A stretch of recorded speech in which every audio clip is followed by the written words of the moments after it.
rapaziada, está no ar o Papo Solto desta semana. Oferecimento, Governo do Estado do Amazonas e Logic Pro.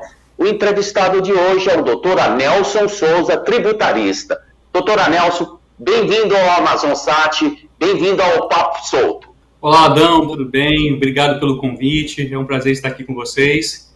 Vamos em cima, vamos lá, estou aqui à disposição. Vamos lá, nós temos o privilégio de conversar com o senhor de uma matéria muito importante em benefício de toda a sociedade brasileira, principalmente nessa era pandêmica, que é o projeto Holding Familiar. Estou falando de projeto porque, na realidade, é um projeto de vida, né? Porque a gente trabalha a vida inteira, cresce o patrimônio da gente, então tudo isso tem que afunilar nesse projeto no aqui e no agora. O senhor pode falar um pouco para a gente o que é uma holding familiar? Claro. Então, Adão, eu sou especialista em planejamento patrimonial da família, né? E a holding, ela veio justamente no encontro disso, né? Durante muitos anos, eu tive clientes que tiveram que passar pelo duro processo do inventário, né? Então, as pessoas sabem o que é inventário, todo mundo sabe o que precisa fazer inventário, mas não sabe o custo que é o inventário de uma família, né? E muitas vezes eu vi clientes meus entrando com patrimônio e saindo com muito menos do que aquilo que os pais teriam deixado. Então, às vezes a gente constrói um patrimônio, a gente pensa que está deixando esse patrimônio para os nossos herdeiros, para os nossos filhos, só que não pensa o custo que isso vai causar e se eles vão ter dinheiro para arcar com esse custo. E aí qual é a solução? A solução é ter que, infelizmente, vender uma parte desse patrimônio para poder arcar com as custas do inventário, quer dizer, dilapida o patrimônio. Então, a holding veio com essa promessa de não ter esse custo, de não ter esse problema, e quando você não estiver mais aqui, os seus familiares terem acesso ao patrimônio de forma integral, né? E não é uma coisa nova, tá, Adão? Não é uma coisa nova. Só no Brasil existe há mais de 40 anos. Há mais de 40 anos. Nos Estados Unidos, na Europa, há mais de 100, né? Desde a época da Revolução Industrial. Então não é uma coisa nova. Só que, infelizmente, quem tinha acesso a isso eram os bilionários, né? Roberto Marinho, Antônio Emílio de Moraes, essas pessoas, todos eles tiveram holding e não tiveram que fazer inventário quando partiram, né? Então, hoje não, hoje com a internet, né, com esse programa maravilhoso que você está oferecendo aqui, nos dando possibilidade de falar sobre isso, a gente consegue alcançar mais pessoas. Que coisa fantástica, é dar oportunidade para que as pessoas possam ter aquilo que eles projetaram, aquilo que eles fizeram de um projeto de vida. Tudo tem que começar conversando, estou correto? Perfeito. O projeto de holding começa com uma conversa igual essa que eu estou tendo com você, né? Porque embora seja um sistema bem flexível, é claro que vão ter pessoas que a holding não vai conseguir, não vai servir. Então, tudo começa com uma sessão de viabilidade. Então, um cliente que tem interesse, eu marco uma reunião, né? Pode ser inclusive online, eu atendo vários clientes online, inclusive fora de Manaus, né? E eu faço uma sessão de viabilidade para saber se realmente é o caso de uma holding patrimonial ou de algum outro sistema, né? E é importante que se diga, Adão, se você me permitir, é que algumas pessoas confundem e acham que a holding é coisa para milionário. Ah, Nelson, eu não tenho patrimônio, é só coisa de milionário. E não é. Quem precisa mais da holding é justamente quem tem menos dinheiro, porque o milionário ele tem condições de arcar com o inventário. Quem não tem condições de arcar com o inventário é o pessoal com classe média, classe baixa, esses é que tem mais dificuldade de pagar o inventário. Então, basta você ter um imóvel que seja, você já pode fazer um sistema de holding patrimonial. Eu fico feliz do senhor abordar desse jeito, porque nós vamos desmiuçar essa linha de raciocínio, nós temos mais 2 blocos, que veio aqui à minha mente o meu grande amigo e o seu colega advogado e meu colega jornalista, né, porque ele era advogado e jornalista, doutor Paulo Figueiredo, né, que casa de ferreiro, espeta de pau, né, doutor? Às vezes Eu me lembro, muitas vezes né, e vocês sabem tanto, né, e também eu acredito que o Brasil, do jeito que ele durante muitos anos ninguém ia falar sobre isso, porque, no bom sentido da palavra, é uma fonte de renda para os advogados, e uma excelente fonte de renda, porque a taxa interna de retorno ela é muito rápida, porque se você demorar aí 30, 90, 60 dias para trazer isso de volta através de uma holding, é muito menor o tempo do que fazer um inventário que dura aí 2, 3, 4 anos e muito mais e gasta uma fortuna. Eu penso assim, sendo otimista, sendo otimista, viu, Adão? 3, 4 anos sendo otimista, tá? Geralmente existe processos de inventário que estão enrolando há mais de 10 anos, né, e sem solução, né, porque às vezes é o conflito. A Hold tem 3 pilares fundamentais, né, que é a economia tributária, né, a proteção patrimonial, e eu vou explicar melhor o que seria essa proteção patrimonial, e o planejamento sucessório, né? Então, o planejamento sucessório é muito importante, porque quando você faz isso dentro de uma holding patrimonial, ela evita conflitos, né? A gente vê aí vários exemplos. Nelson, eu vou fazer um testamento. Não, o testamento é a pior coisa que pode existir. Pior coisa, vamos aí, ó, tem aí Gugu Liberato, Chico Anísio, Aguinaldo Timóteo, Marília Pêra, todos eles tinham testamento, está todo mundo em conflito. Por quê? Porque é uma decisão unilateral do patriarca que não teve a consulta dos herdeiros, que se sentiram prejudicados e acabam depois buscando a justiça. Na Hold, não. A Hold, os herdeiros participam de todo o processo de constituição de uma Hold, então tem a anuência de todos eles. Então, quando o patriarca não está mais aqui, tudo acontece de forma automática, sem a necessidade do judiciário e sem conflito. Então, esse é um papel muito importante da Hold. O outro, que eu estava dizendo, é a proteção patrimonial, né? Por que proteção patrimonial? Esse momento de pandemia, Adão, você deve saber também, tivemos vários empresários aí, comerciantes, que passaram por dificuldades, com exceção daqueles que tiveram a atividade econômica essenciais, né? A maioria dos empresários passou por grande dificuldade, né? E aí dívidas foram chegando, né? E se você tem um patrimônio no seu nome, ou no nome daquela empresa que exerce atividade econômica, aquele patrimônio corre risco. Quer dizer, você trabalhou a vida toda, construiu um patrimônio, no momento de pandemia, você põe esse patrimônio em risco. Se está numa holding, não. A holding, ela, não é que ela blinda, ela protege se for feita da forma correta. Eu sempre digo isso, tá, Adão? A holding não tem o condão de fraudar credores e nem fraudar a execução. Se você fizer ela da forma que tem que ser feita, ela protege sim seu patrimônio. Olha, tá muito legal. Nós vamos a um pequeno intervalo comercial para o senhor agora mostrar todas essas etapas. E eu quero perguntar, eu quero ser o princípio de um case para a gente estabelecer essa comunicação. A gente vai e volta já já.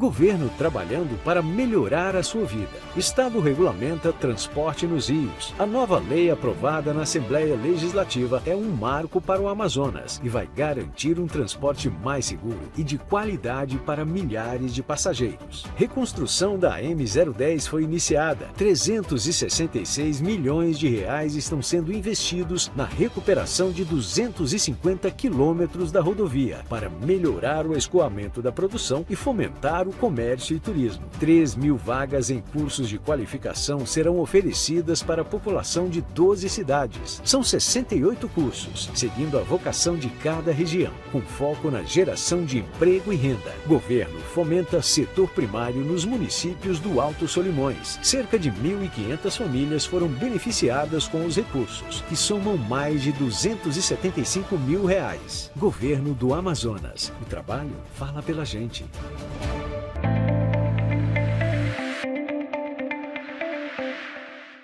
Doutora Nelson, estamos de volta com o Papo Solto e eu vou ser curto e grosso com o senhor. Primeiro passo, o que eu tenho que fazer para montar uma holding familiar? Primeira coisa, contratar um especialista em planejamento patrimonial da família e marcar uma sessão de viabilidade. Esse é o primeiro passo. Por quê? Porque você precisa saber se a holding ela vai atender a necessidade da sua família. É um diagnóstico, tá? Um primeiro diagnóstico. Então, um profissional que trabalha, né, um profissional sério que trabalha com uma holding patrimonial, ele não vai simplesmente vender uma holding para você, ele vai querer analisar, ver se esse sistema vai servir para você. Então, esse é o primeiro passo. Depois disso, se você já permitir, nós vamos fazer um planejamento, porque tudo que nós fazemos, né, Adão, tem que ter um planejamento, né? E aí se contrata um croquis estrutural, que é o que eu chamo, tá? Um croquis estrutural. Esse croquis é onde nós vamos fazer uma planta baixa da sua holding patrimonial, onde a gente vai fazer o desenho customizado, né, conforme as necessidades da sua família, conforme as necessidades que o patriarca e a matriarca querem, quem eles querem beneficiar, como é que isso pode ser feito, sempre respeitando a legislação vigente, né? Então, a gente vai apresentar um planejamento. E, por fim, efetivamente, a gente bota esse planejamento em execução, que é realmente a constituição de uma holding patrimonial, com todos os direitos, com todas as cláusulas de segurança, com toda a parte sucessória, né, que tem que existir numa holding patrimonial. É um tripé perfeito, né? É um tripé sinérgico, né? Um depende do outro, né? E uma boa conversa gera sempre um bom negócio. Doutor, quando se fala em custo. Então, eu agora quero abrir uma holding patrimonial para mim. Tenho 70 anos, tenho 4 imóveis, 2 imóveis meus estão liberados e 2 imóveis que eu tenho estão, hipoteticamente falando, que eu estou conversando com o senhor, eles estão sobre usufruto. O que eu devo fazer? Bom, veja só. A questão do usufruto a gente pode fazer dentro da holding, tá? Então, qual é o primeiro passo? Nós vamos pegar a sua constituição familiar, vamos ver quantos filhos você tem, quantos herdeiros você tem, quem você quer colocar dentro da holding, né? Nós vamos ver quantos imóveis você tem, qual a localidade desses imóveis, porque é uma coisa que é importante ser dito, tá, Adão? Nós estamos no Amazonas, o Amazonas é um dos melhores lugares para se constituir holding, por quê? Porque aqui o ITCMD é de 2%, num teto que chega até 8%. Então vão ter estados que o teto pode chegar até 8% em cima do valor do imóvel. E é importante que se diga que o imóvel que está fora de Manaus, ele pode ser constituído em holding aqui no Amazonas. Eu estou fazendo um projeto agora, que claro, não vou citar o nome do cliente, que ele possui imóveis aqui no Amazonas e imóveis fora daqui, em Curitiba. E nós estamos constituindo a holding com esses imóveis aqui no Amazonas, tanto os daqui do Amazonas quanto aqueles que estão fora daqui. E com a economia muito maior, né? A gente tem que começar, e existe gasto no primeiro momento, que você tem que contratar um advogado. Hoje, em média, de custo, hipoteticamente falando, um especialista no nível do senhor, quanto é o custo para iniciar, para o senhor montar uma estrutura dessa? É percentual ou é um valor em reais? Não, nós trabalhamos por hora trabalhada, tá? Então, dependendo da complexidade da holding, claro, uma holding com um imóvel não pode ser o mesmo custo que uma holding com 10 imóveis, com imóveis fora do estado. Então, dependendo da complexidade e o tempo que se gasta, é que a gente vai calcular. Então, geralmente é por hora trabalhada, diferente do inventário. Só para você ter uma ideia, Adão, eu sou advogado, atuo nessa área, mas o percentual da tabela da OAB aqui do Amazonas é 6% sobre o valor do patrimônio. Então, é muito alto. Eu entendo que é muito alto. Vai ter advogado que cobra menos? Vai, mas ele está cometendo infração ética, passivo de punição. Já com a holding, não. Com a holding, a gente fala por hora trabalhada. Então, a gente apresenta cada trabalho que é feito, cartório, constituição do contrato social, alteração contratual, tem o preço do contador, tem o valor que vai gastar com os impostos, enfim, tudo discriminado numa planilha, e a gente consegue mostrar, e eu faço um comparativo de quanto seria se fosse um inventário, que nesse meu croquis eu mostro, se fosse fazer um inventário ia ser X, com a holding vai sair X, para mostrar para ele a diferença e o ganho que se tem, né? Agora, muito bem, é muito interessante falar sobre isso. A discriminação dos imóveis, no primeiro momento, não existe a transferência para se pagar ITBI, isso, aquilo e aquilo outro, tem que se abrir uma empresa jurídica para isso? Como é que funciona? Então, a holding é uma empresa. Tá? A holding é uma empresa cofre. Por que eu digo cofre? Porque ela vai receber o seu patrimônio, né? Ela vai guardar o seu patrimônio. E a Constituição Federal, ela diz que quando você integraliza o capital social de uma empresa com bens imóveis, você tem isenção de ITBI. Existe uma discussão que alguns estados estão levantando, mas é uma discussão inconstitucional que pode ser buscada na justiça, mas que alguns estados, alguns municípios estão querendo cobrar sobre a diferença do valor integralizado. Existe assim, o teto máximo do ITCMD no nosso país é de 8%, tá certo? Quem determina isso é o Senado Federal. Tá? Então é o teto máximo. Alguns estados, mas quem legisla isso são os estados, eles têm o máximo que eles podem chegar a 8. Alguns estados vão fazendo de forma escalonada, por exemplo, tem estado como São Paulo que faz 4, 6, 8 conforme o valor do imóvel, existem estados que cobram só 4 e aqui no Amazonas é 2%. Agora eu vou dizer uma coisa que é muito grave, Adão, e corre o risco desse ITCMD aumentar para 20%. 20%.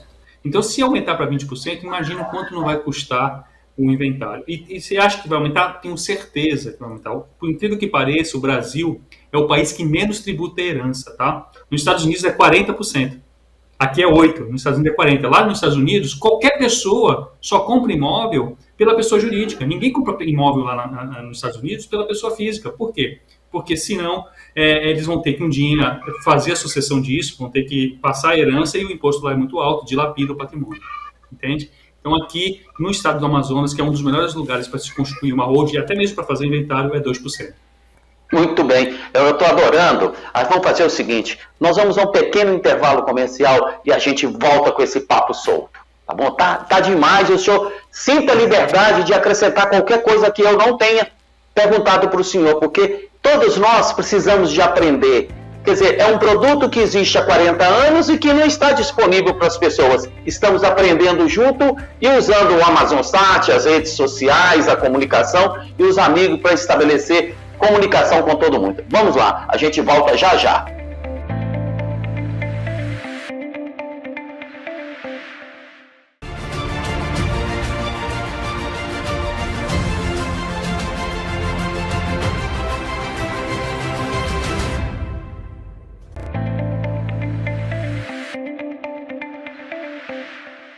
Olá, rapaziada, estamos de volta com o Papo Solto dessa semana. O entrevistado é o Dr. Anelson Souza, tributarista, né, especialista em holding familiar, está esclarecendo uma coisa que é muito importante para mim. Eu vou estudar, eu serei um case real lá com ele e serve para vocês também, porque a pandemia está dando uma grande lição nas nossas vidas para transferência dos nossos patrimônios para deixar os nossos entes queridos. Doutor, a pergunta agora, ela é mais direta. Se puder, o senhor pode acrescentar até mais coisas do que eu não estou conseguindo enxergar.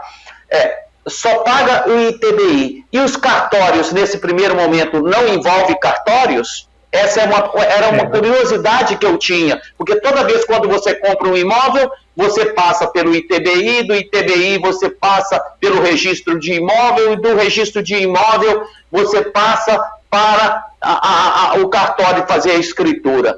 Existem esses trâmites normais? Na holding, para que você possa transferir o imóvel para a titularidade da holding, sim, vai ter o registro, tá? Mas qual é a diferença? O registro vai ser cobrado no valor declarado do imóvel, e não no valor venal, como é feito nos dias de hoje.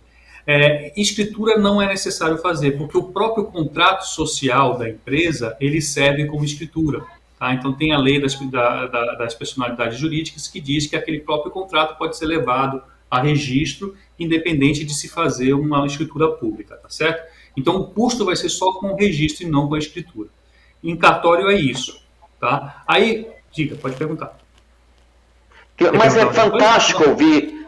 Não, eu não quero perguntar, eu quero elogiar as informações que o senhor está transmitindo para nós, que é que eu não preciso de criar uma escritura, mas eu tenho que ter, porque só é dono quem registra. Então, isso é muito importante para as pessoas que estão nos seguindo. Então, a gente já está economizando 33,33% de um total de um contrato que nós eliminamos uma etapa.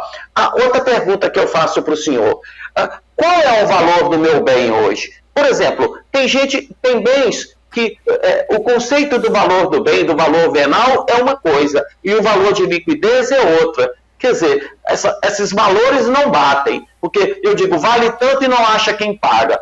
E qual é o valor que eu estou declarando? É o valor que eu estou declarando?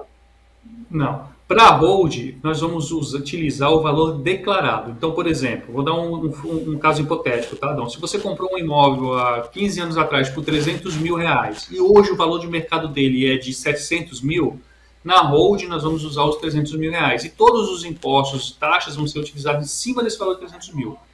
No caso do inventário, a Fazenda Pública ela avalia o seu bem pelo valor de mercado. Então, por exemplo, a Cefaz vai ver quanto é que está custando um imóvel no bairro tal de Manaus. Vai fazer 3 avaliações e vai utilizar isso para calcular o imposto. Entende? Na holding, não. A lei diz que você pode optar pelo valor declarado ou pelo valor de mercado. É uma opção do cliente. Tá? Quando o senhor está falando de valor declarado, por exemplo, valor real, eu tenho lá na minha declaração de imposto de renda, minha declaração de imposto de renda é pública, eu fui candidato a vereador, você tem que mostrar, está lá, você é obrigado a declarar. Eu sempre procurei manter o meu patrimônio, ou seja, o meu patrimônio nunca mudou nos últimos 20 anos, assim como o meu telefone também não muda. Quer dizer, graças a Deus, se não muda o telefone, não muda o patrimônio, isso é um bom sinal, né? Que eu não sou omisso a nada. A pergunta que eu faço para o senhor é, lá tem os meus valores, eu posso usar aqueles valores que eu tenho lá para fazer parte da minha holding patrimonial? É isso que o senhor está querendo dizer? É esse o valor que está declarado que vai ser utilizado na holding patrimonial. É exatamente isso. Isso é um deferimento que a Receita Federal te dá acerca do ganho de capital. Por exemplo, se você vender seu imóvel hoje, não vai ser pelo valor declarado, vai ser pelo valor de mercado. Você paga 15% em cima da diferença, não é? E quando você joga para a holding pelo valor declarado, é a Receita Federal falando, olha, você não está vendendo, você está apenas jogando para uma pessoa jurídica, não precisa pagar ganho de capital agora. Se um dia a holding vender, aí sim que vai ser pago o ganho de capital. Se vender, se não vender, não vai ter o ganho de capital, entende? Uma holding que tem um patrimônio de 600 mil reais, mais ou menos 12 mil ele tem que pagar aproximadamente 12 mil de ITBI, ou ITBI ou aquela taxa que o senhor me informou. E o resto das custas? Então, olha só. É claro que a gente vai ter que fazer isso, não dá para eu te dar valores exatos assim, tem que fazer um planejamento, porque vai depender de onde está a localidade, onde é que esteja de Manaus, tá? Um patrimônio de 600 mil reais, a gente vai trabalhar por hora trabalhada, tá? Uma holding simples, de um imóvel só, a gente consegue fazer aí aproximadamente em torno de 15 mil só de honorários, tá? Porque tem as custas, tem outras coisas a serem incluídas. Mas fica muito difícil eu te passar valores, porque isso faz parte de um projeto, onde eu vou ter que ver cada detalhe, se o imóvel está legalizado, se o imóvel no estado, no Manaus, ou se ele fica no interior, se ele é um imóvel rural. Então, isso envolve custo, né? Então, a gente precisa, é difícil dar valores. O que eu posso garantir, Adão, o que eu posso garantir com certeza é muito, mas muito mais barato do que você fosse esperar o inventário acontecer. Isso eu posso te garantir porque eu trago números. Eu trago números mostrando o comparativo disso. Tá? Agora, te dar valores assim exatos fica muito difícil de passar sem ter o projeto. Tá? O exemplo do que eu fiz, para você ter uma ideia. O inventário de um imóvel que ia sair de um imóvel que hoje vale 1 milhão, que foi comprado por 500 mil, ia sair por 100 e poucos mil reais de inventário. Tá? A holding toda saiu por 60. Ia ser 120 mil, saiu por 60, ou seja, 50% de economia. Tá? Então isso eu posso te dizer é fantástico. Esse imóvel. É fantástico as informações do senhor e vale ressaltar, de tudo que nós dois conversamos neste final, esses dados são intangíveis, né? No primeiro momento, na avaliação, são intangíveis. Por quê? Porque envolve tempo, hora, posição geográfica, sensibilidade, envolvimento de pessoas, quantas pessoas ou não. Ou seja, o senhor está aí para fazer aquela coisa que nós iniciamos no início da nossa entrevista, um estudo, um case, né? Monta-se o projeto e vai para frente. Doutor, já conversamos bastante, nós temos que aproveitar essa entrevista, o nosso tempo foi pequeno. Eu gostaria de saber se o senhor tem mais alguma coisa para acrescentar nessa entrevista. Não, a única coisa que eu gostaria de acrescentar é que as pessoas que desconhecem o que é holding, que vai estudar o que se trata, né? Eu estou à disposição, meus canais vão estar à disposição também de vocês, estou à disposição para esclarecer, porque a gente tem que tentar mudar a cultura, né? E a gente só muda a cultura com informação. Então, eu estou à disposição para vocês, aí, que vocês precisarem para me trazer de informações acerca de holding, estou à disposição para o que vocês precisarem, tá bom? É só isso que eu queria acrescentar. Doutor, muito obrigado. Valeu a entrevista, tirou as minhas dúvidas. Vamos com fé em Deus, vamos colocar isso no ar, passar as imagens. O senhor continue fazendo o social e ajudando essas pessoas na era pós-pandêmica para que eles não percam seus patrimônios, que todo mundo agora sabe que é importante como administrar tudo isso. Amazonsat, a cara e a voz da Amazônia.